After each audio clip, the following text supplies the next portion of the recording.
Icon elevators ರವರ ವತಿಯಿಂದ ನಾಡಿನ ಸಮಸ್ತ ಜನತೆಗೆ ದಸರಾ ಹಬ್ಬದ ಹಾರ್ದಿಕ ಶುಭಾಶಯಗಳು.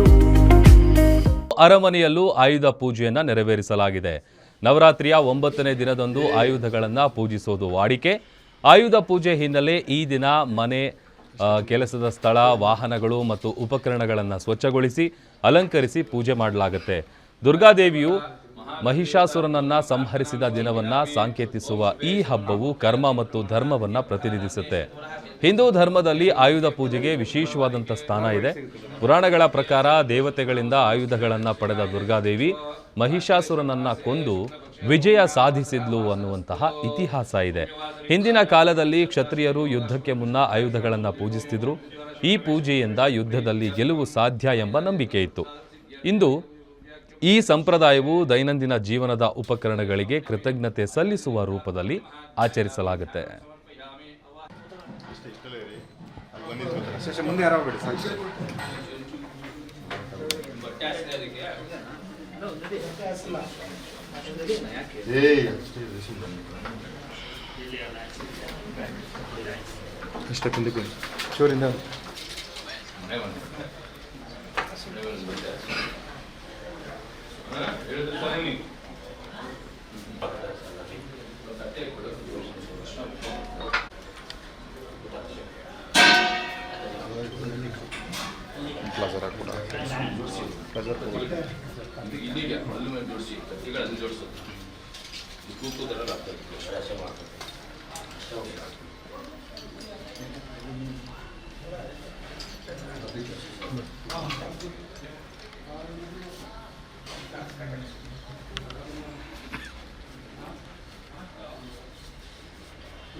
सर्वदा महागणदेवताभ्यो नमः प्रार्थनां समर्पयामि। ओम शुभे शोभन मुहूर्तयाद्य ब्रह्मणः द्वितीय प्रहारार्धे श्वेतवरः कल्पे सदनोन्तरे कलियुगे प्रभावारिके ಎಲ್ಲರಿಗೂ ವೈಟ್ ಸಿಗುತ್ತೆ मध्ये श्रीमदो शुभनाम संवत्सरे दक्षिणायने चतुर्थो आश्वेज मासे शुक्लपक्षे रोम्यां वासरः वासरस्तो सौम्यवासरिकायां शुभ नक्षत्र शुभ योग शुभ विशिष्टाय शुभ दितो मुखोद्वार शुभ प्रवेश प्रीत्यर्थम आयुधादि अनुग्रह प्रसाद सिद्ध्यर्थे आयुध पूजाक्यं करिष्ये. ನೋಡಿ, ನಾಡಿನಾದ್ಯಂತ ಬಹಳ ಸಡಗರ ಸಂಭ್ರಮದಿಂದ ಇವತ್ತು ಆಯುಧ ಪೂಜೆಯನ್ನು ಮಾಡಲಾಗ್ತಾ ಇದೆ. ನಾಡಿನ ಪ್ರತಿಯೊಬ್ಬರೂ ಕೂಡ ಈ ಹಬ್ಬವನ್ನು ಆಚರಿಸ್ತಾ ಇದ್ದಾರೆ. ಆಮೇಲೆ ಇವತ್ತು ಹಿಂದೂ ಧರ್ಮದಲ್ಲಿ ಆಯುಧ ಪೂಜೆಗೆ ಒಂದು ರೀತಿಯಾದಂಥ ವಿಶೇಷ ಸ್ಥಾನಮಾನ ಇದೆ. ಆಮೇಲೆ ಪ್ರತಿ ಬಾರಿಯೂ ಕೂಡ, ಅದರಲ್ಲೂ ದಸರಾ ಸಂಭ್ರಮದ ಸಂದರ್ಭದಲ್ಲಿ ಮಾಡುವಂತಹ ಆಯುಧ ಪೂಜೆ ಅಂದರೆ ಒಂದಷ್ಟು ಮಂದಿ ಈಗ ಮಾಡ್ತಾರೆ, ಒಂದಷ್ಟು ಮಂದಿ ದೀಪಾವಳಿ ಸಂದರ್ಭದಲ್ಲಿ ಮಾಡ್ತಾರೆ. ಆದರೆ ಮೈಸೂರಿನ ಅರಮನೆಯ ದೃಶ್ಯಗಳನ್ನು ನಾವು ಗಮನಿಸ್ತಾ ಇದ್ದೀವಿ. ಅಲ್ಲೂ ಕೂಡ ಎರಡು ಕಣ್ಣು ಸಾಲದು. ಹಬ್ಬದ ಪೂಜೆ ಪುನಸ್ಕಾರಗಳು ಎಲ್ಲವನ್ನೂ ಕೂಡ ನೆರವೇರಿಸಲಾಗ್ತಾ ಇದೆ.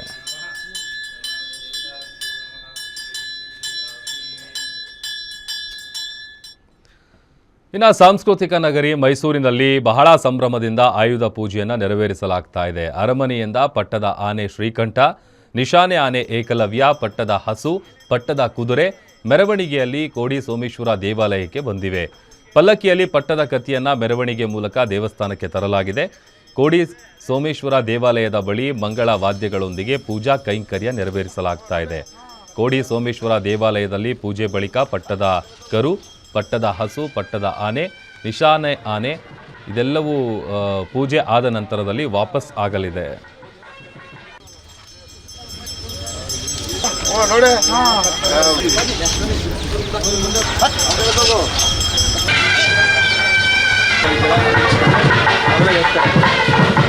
ಅಲ್ಲಿ ಕೂಡ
ರಾಜರಂತೆ ನೋಡುವಂತಹ ಒಂದು ಸಂಪ್ರದಾಯ ಇದೆ.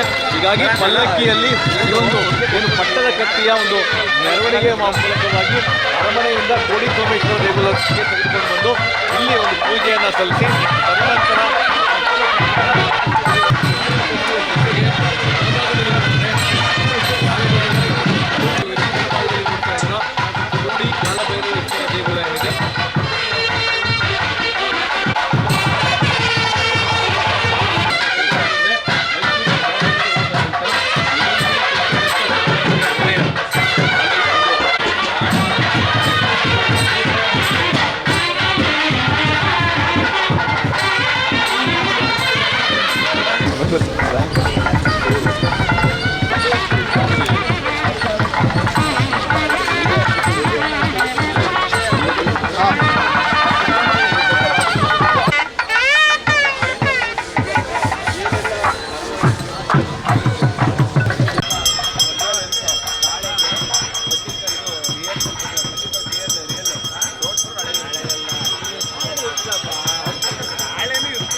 ನವರಾತ್ರಿ ಹಬ್ಬದ ಕೊನೆಯ ದಿನ ಅಂತ ಕರೆಯುವ ಏನು ಮಹಾನವಮಿ ಅಥವಾ ನವರಾತ್ರಿಯ 9ನೇ ದಿನ ಆಯುಧ ಪೂಜೆಗೆ ಬಹಳ ವಿಶೇಷವಾದಂಥ ಮಹತ್ವ ಇದೆ.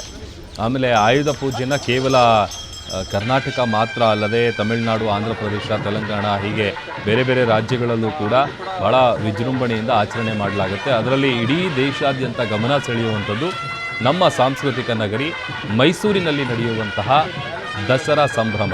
ಆಯುಧ ಪೂಜೆ ಆಗಿರ್ಬೋದು, ಜಂಬೂ ಸವಾರಿ ಆಗಿರ್ಬೋದು, ಟ್ಯಾಬ್ಲೋಗಳ ಪ್ರದರ್ಶನ ಆಗಿರ್ಬೋದು, ಇದೆಲ್ಲವೂ ಕೂಡ ಎಲ್ಲರನ್ನೂ ಕೂಡ ಕೈ ಬೀಸಿ ಕರೆಯುತ್ತೆ. ದೇಶದ ಮೂಲೆ ಮೂಲೆಯಿಂದ ಈ ದಸರಾ ಹಬ್ಬದ ಸಂದರ್ಭದಲ್ಲಿ ಮೈಸೂರಿಗೆ ಜನಸಾಗರವೇ ಹರಿದು ಬರುತ್ತೆ. ಅದೇ ರೀತಿಯಾಗಿ ಪಟ್ಟದ ಹಸು, ಪಟ್ಟದ ಕುದುರೆ, ಆಮೇಲೆ ರಾಜ ಮನೆತನಗಳಲ್ಲಿ ಹೇಗೆ ಆ ಸಂದರ್ಭದಲ್ಲಿ ಆಯುಧ ಪೂಜೆಯನ್ನು, ದಸರಾ ಹಬ್ಬವನ್ನು ಆಚರಿಸ್ತಾ ಇದ್ರು ಬಹಳ ವಿಜೃಂಭಣೆಯಿಂದ. ಈಗ ಪಲ್ಲಕ್ಕಿಯಲ್ಲಿ ಪಟ್ಟದ ಕತ್ತಿಯನ್ನು ತಂದು ಪೂಜೆಯನ್ನು ಸಲ್ಲಿಸಿ ವಿಶೇಷವಾದಂಥ ಪೂಜೆಯ ಬಳಿಕ ವಾಪಸ್ ಕರ್ಕೊಂಡು ಹೋಗುವಂಥ ಕೆಲಸ ಆಗುತ್ತೆ. ಸದ್ಯ ಈಗ ಮೈಸೂರಿನ ಅರಮನೆಯಲ್ಲಿ ಆಯುಧ ಪೂಜೆಯ ಸಂಭ್ರಮ ಕಳೆಗಟ್ಟಿದೆ. ನಾಡ ಹಬ್ಬ ದಸರಾದ ಸಂಭ್ರಮ ಎಲ್ಲೆಡೆ ಕಳೆಗಟ್ಟಿದೆ. ದೃಶ್ಯದಲ್ಲಿ ಗಮನಿಸ್ತಾ ಇದ್ದೀವಿ ನೋಡಿ, ಪಟ್ಟದ ಕುದುರೆ, ಪಟ್ಟದ ಆನೆ ಎಲ್ಲದಕ್ಕೂ ಕೂಡ ವಿಶೇಷವಾದಂಥ ಪೂಜೆಯನ್ನು ಸಲ್ಲಿಸಿ ಈ ಬಾರಿಯ ಆಯುಧ ಪೂಜೆಯನ್ನು ಅತ್ಯಂತ ವಿಜೃಂಭಣೆಯಿಂದ ಆಚರಿಸಲಾಗ್ತಾ ಇದೆ. ನವರಾತ್ರಿ ಹಬ್ಬದ 9ನೇ ದಿನ ಮಹಾನವಮಿ. ಇವತ್ತು ಆಯುಧ ಪೂಜೆಯ ಸಂಭ್ರಮ ಕಳೆಗಟ್ಟಿದೆ. ಕೋಡಿ ಸೋಮೇಶ್ವರ ದೇಗುಲಕ್ಕೆ ಪಟ್ಟದ ಆನೆ ಬಂದಿದೆ. ಆ ದೇಗುಲದ ಬಳಿ ಕೋಡಿ ಸೋಮೇಶ್ವರ ದೇವಸ್ಥಾನ ಏನಿದೆ ಅಲ್ಲಿ ನಡೀತಾ ಇರುವಂತಹ ಪೂಜಾ ಕೈಂಕರ್ಯಗಳನ್ನು ನಾವು ಗಮನಿಸ್ತಾ ಇದ್ದೀವಿ. ಮಂಗಳ ವಾದ್ಯಗಳೊಂದಿಗೆ ಸಾಗಿ ಬಂದು ವಿಶೇಷವಾದಂಥ ಪೂಜೆಯನ್ನು ಸಲ್ಲಿಸಲಾಗ್ತಾ ಇದೆ. ಒಂದು ರೀತಿ ನಮ್ಮನ್ನು ಬೇರೆ ಲೋಕಕ್ಕೇ ಕರ್ಕೊಂಡು ಹೋಗುತ್ತೆ ಈ ಎಲ್ಲ ದೃಶ್ಯಗಳನ್ನು ನೋಡ್ತಾ ಇದ್ದರೆ. ಯಾಕಂತಂದರೆ ವರ್ಷಕ್ಕೆ ಒಂದು ಬಾರಿ ಈ ಥರದ ಒಂದು ಸಂದರ್ಭದಲ್ಲಿ ಅನೇಕರು ಅದನ್ನು ಕಣ್ತುಂಬಿಕೊಳ್ಬೇಕು, ನಾವು ಸಾಕ್ಷಿಯಾಗಬೇಕು ಅಂತೇಳಿ ಆಸೆ ಇಟ್ಕೊಂಡಿರ್ತಾರೆ. ಅದೇ ನಿಟ್ಟಿನಲ್ಲಿ ಯಾರಿಗೆ ಹೋಗೋಕ್ಕಾಗತ್ತೆ ಅವರು ಸ್ವತಃ ಮೈಸೂರಿಗೆ ತೆರಳಿ ಅಲ್ಲಿ ಜಂಬೂ ಸವಾರಿ, ಪ್ರತಿಯೊಂದು ಧಾರ್ಮಿಕ ಆಚರಣೆ ವಿಚಾರಗಳನ್ನೆಲ್ಲ ಕಣ್ತುಂಬಿಕೊಂಡು ಬರ್ತಾರೆ. ಹೋಗೋಕ್ಕಾಗದೇ ಇರೋವಂಥವ್ರು ಟಿ ವಿಗಳ ಮೂಲಕ ಗಮನಿಸ್ತಾರೆ. ಆಮೇಲೆ ಪ್ರತಿ ಬಾರಿ ಅಲ್ಲಿಗೆ ಹೋಗುವಂಥ ಜನರ ಸಂಖ್ಯೆ ಏನಿರುತ್ತೆ ಅದು ದುಪ್ಪಟ್ಟಾಗ್ತಾನೆ ಹೋಗ್ತಾ ಇರುತ್ತೆ. ಹಿಂದೆ ಎಲ್ಲ ಆಗಿನ ಕಾಲದಲ್ಲೆಲ್ಲ ರಾಜರ ಆಳ್ವಿಕೆ ಇದ್ದಂಥ ಸಂದರ್ಭದಲ್ಲಿ ಹೇಗೆ ವಿಜೃಂಭಣೆಯಿಂದ ಆಚರಣೆ ಮಾಡಲಾಗ್ತಾ ಇತ್ತು, ಅದಕ್ಕಿಂತ 10 ಪಟ್ಟು ಹೆಚ್ಚಾಗಿ ಈಗಿನ ಮೈಸೂರಿನಲ್ಲೂ ಕೂಡ ದಸರಾ ಹಬ್ಬದ ಸಂಭ್ರಮ, ಅದರ ಜೊತೆಗೆ ಆಯುಧ ಪೂಜೆಯ ಸಂಭ್ರಮ ಕಳೆಗಟ್ಟಿದೆ.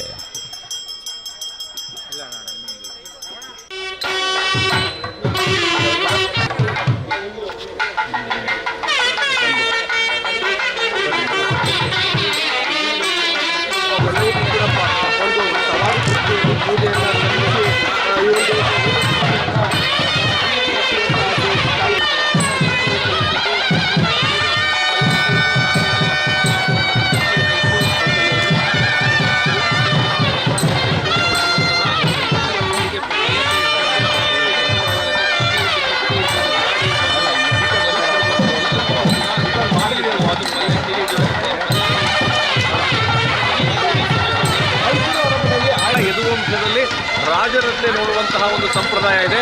ಹೀಗಾಗಿ ಪಲ್ಲಕ್ಕಿಯಲ್ಲಿ ಈ ಒಂದು ಏನು ಪಟ್ಟದ ಕಟ್ಟಿಯ ಒಂದು ಮೆರವಣಿಗೆ ಮೂಲಕವಾಗಿ ಅರಮನೆಯಿಂದ ಕೋಡಿ ಸೋಮೇಶ್ವರ ದೇಗುಲಕ್ಕೆ ತೆಗೆದುಕೊಂಡು ಬಂದು ಇಲ್ಲಿ ಒಂದು ಪೂಜೆಯನ್ನು ಸಲ್ಲಿಸಿ ತದನಂತರ